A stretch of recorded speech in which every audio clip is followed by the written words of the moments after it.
Okay, habari za mchana ndugu, mabibi na mabwana. Leo naenda kuelekeza namna ya kutoa ads kwenye simu yako. Hakuna kitu kinachoudhi kama unatumia application fulani afu inaingiza matangazo, afu matangazo mengine yanakuwa marefu, mengine mafupi.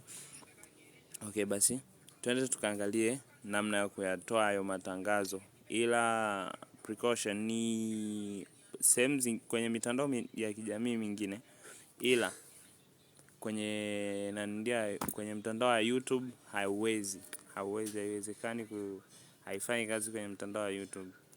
Okay, hatua ya kwanza unaingia kwenye setting ya simu yako.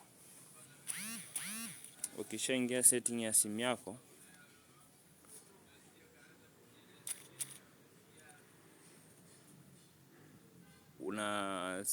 unaingia kwenye searching bar hapa juu.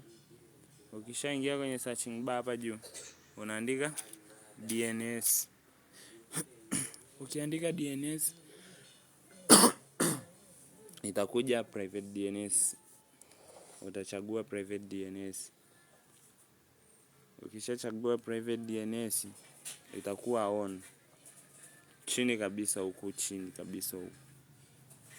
utabonyeza hapo. Ukibonyeza kuna chaguo la kwanza off, kuna la pili automatic, afu la tatu private DNS provider host name. Utaweka hiyo private DNS providers host name. Halafu huku chini kwenye host name utaandika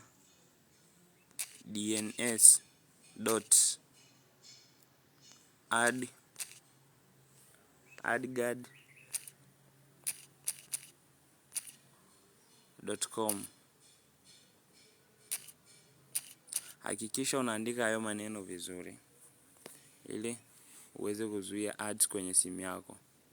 Na hapo couldn't connect. Na hapo utakuwa umezuia ads kwenye simu yako. Okay, msisahau kusubscribe YouTube channel yangu.